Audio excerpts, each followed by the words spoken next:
Hello friends, Radhe Radhe. कैसे हैं आप सभी? आशा करती हूँ कि बढ़िया होंगे। फ्रेंड्स, आज जो मैंने ब्रेकफास्ट बनाया है ना बच्चों के लंच के लिए, ये ना आप इसको इडली भी बोल सकते हैं, ढोकला भी बोल सकते हैं। जी हाँ फ्रेंड, जो आपका मन करे वो बोल सकते हैं। इतना टेस्टी और इतना हेल्दी है ना ये, कि आप एक बार ही बनाएंगे ना तो ज़रूर इसको बार बार ही बनाएंगे। इसके लिए मैंने ना रात भर इन सब चीज़ों को भिगो करके रखा था, जिसमें मैंने चावल लिया है, साबुत मूंग की दाल ली है, साबुत उड़द की दाल ली है, थोड़ी सी मूंगफली के दाने लिए हैं। इनको रात भर अच्छे से धो के मैंने और रात भर गला के रख दिया था। सुबह मैंने इसका पानी पूरा निकाल के इसको मिक्सी में डाल के मिक्सी के जार में डाल देंगे। अभी इसमें हम एक हरी मिर्ची डालेंगे। अगर आप छोटे बच्चों के लिए बना रहे हैं तो हरी मिर्ची स्किप कर सकते हैं। थोड़ा सा मैंने ये अदरक का टुकड़ा लिया है यहाँ पे। अब इसमें पानी डाल डाल के हम इसका एक बैटर बना लेंगे। ये देखिए, इस तरीके से एकदम महीन होना चाहिए हमारा बैटर। मोटा बिल्कुल भी नहीं होना चाहिए। इस तरीके से मैं एक बाउल में इसको ट्रांसफ़र कर लूँगी। ये देखिए, इस तरीके से। अभी हम क्या करेंगे, इसको बहुत अच्छे से ना एक बारी फेंट देंगे, अच्छे से चला दूँगी मैं। ये देखिए, इस तरीके से एकदम महीन है ये, मोटा बिल्कुल भी नहीं है, इसमें दरदरापन भी नहीं है। इस तरीके से इसको इसमें अब थोड़ा-सा मैं नमक डालूँगी। अभी इसमें मैं थोड़ा-सा ना इसमें हल्दी भी डालूँगी। आप अपने हिसाब से मसाले इसमें कोई भी ऐड कर सकते हो, आपकी चॉइस है। मैंने जो डाले हैं वो मैं आपको बता रही हूँ। अभी मैं थोड़ा-सा इसमें रेड चिली पाउडर डालूँगी और इन सारी चीज़ों को ना बहुत अच्छे से मिक्स कर दूँगी। जी हाँ फ्रेंड्स, इन सबको बहुत अच्छे से आपको मिक्स करना है। अभी हम क्या करेंगे, मैंने ये छोटी-छोटी कटोरियाँ ली हैं, अगर आप चाहें तो इडली वाले उसमें भी बना सकते हैं।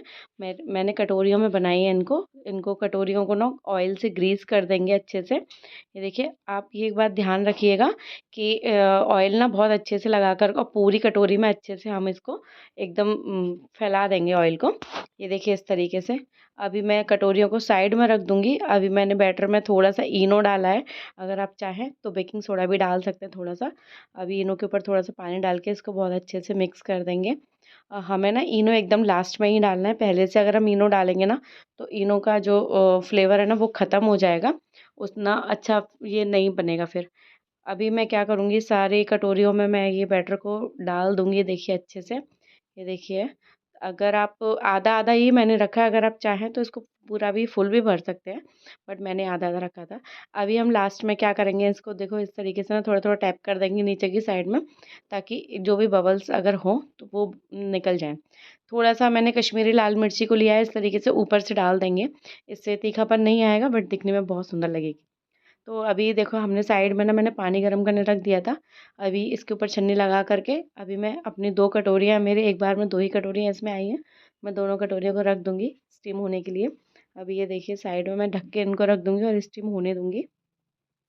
इनको बहुत जल्दी, मतलब ये बन जाती है 5 से 7 मिनट में। ये देखिए, इस तरीके से हम बीच में एक बारी चेक करेंगे और ये टूथपिक से हम इसको देखेंगे, हमारी क्लीन निकली। इसका मतलब हमारी जो इडली है वो हो चुकी है। अभी हम इसको निकाल के ठंडा कर लेंगे, एकदम ठंडा हो जाएगा ये, तभी हम इसको कटोरी में से निकालेंगे। देखिए, बहुत ईज़िली निकल जाता है, वैसे हम ऑयल अच्छे से लगाते हैं तो। इस तरीके से मेरी जो इडली है, ढोकला है, ये बन कर के एकदम तैयार है। मैं बीच में से इसको कट करूँगी। अगर आप चाहें तो इसको ऐसे भी खा सकते हैं, बट मैं अपने बच्चों को दे रही थी थोड़ा-सा, तो मैंने कहा चलो स्कूल में जा रहे हैं तो थोड़ा इसको और थोड़ा फ्राई कर देंगे हल्का-सा, तो और अच्छा लगेगा। इसका जो टेस्ट है ना वो और ज़्यादा अच्छा निकल के आएगा। तो मैंने तड़के के लिए साइड में एक कढ़ाई गरम की है, उसमें थोड़ा-सा मैं ऑयल डालूँगी। ये देखिए, थोड़ा-सा ऑयल डालने के बाद में इसमें थोड़ा-सा राई डालूँगी। राई डालने के बाद में थोड़ा-सा हम इसमें करी पत्ता डालेंगे। अगर आपके पास में करी पत्ता है तो डालिए, अदरवाइज़ आप स्किप भी कर सकते हैं। इसके बाद हम थोड़ा-सा ये अच्छे से, हमारा जब करी पत्ता और सरसों हो जाएगी, तब हम थोड़ी-सी इसमें उड़द की दाल डाल देंगे। दाल अच्छे से थोड़ी-सी लाल हो जाएगी, उसके बाद हम चने की भी दाल डाल देंगे इसमें, इस तरीके से। और ये लास्ट में हम थोड़ी-सी इसमें मेरे पास ना तिल थी थोड़े से, तो तिल भी मैंने डाल दिए। अगर आपके पास में नहीं है तो आप इसको स्किप भी कर सकते हैं। अच्छे से इनको भून लेंगे और जो हमारी ढोकला और इडली जो बन कर के तैयार हुए थे ना, हम इसको इसमें ऐड कर देंगे और इस तरीके से अच्छे से ना चला देंगे इसको। लास्ट में अगर आपके पास में है तो आप इसमें हरा धनिया भी डाल सकते हैं, हरी मिर्ची भी डाल सकते हैं। बट मैं अपने बच्चों के लिए बना रही हूँ, वो हरी मिर्ची नहीं खाते हैं, इसलिए मैंने इसमें हरी मिर्ची नहीं डाली है। ये देखो, मैंने इसमें हरा धनिया डाल करके इसको, और ये हमारा एकदम से बन कर के तैयार है। बहुत जल्दी बन जाता है, बहुत ही हेल्दी है, बहुत ही टेस्टी लगता है ये। इस तरीके से आप एक बार अपने बच्चों को लंच बॉक्स में दीजिए, उनको बहुत पसंद आएगा। ये देखिए मैंने बच्चों का लंच बॉक्स लगा दिया है और ना मैं आपको एक टुकड़ा तोड़ के भी दिखाती हूँ। बहुत सॉफ्ट बनती है ये देखो एकदम हार्ड भी नहीं हुई है, बहुत ही टेस्टी लगती है। मेरे बच्चों को बहुत पसंद आई। आशा करती हूँ आपको ये रेसिपी अच्छी लगी होगी। अगर आपको मेरी रेसिपीज़ अच्छी लग रही हैं तो प्लीज़ मेरे चैनल को लाइक शेयर एंड सब्सक्राइब ज़रूर करें। फिर मिलते हैं एक नई वीडियो के साथ में। तब तक के लिए take care, bye bye, enjoy.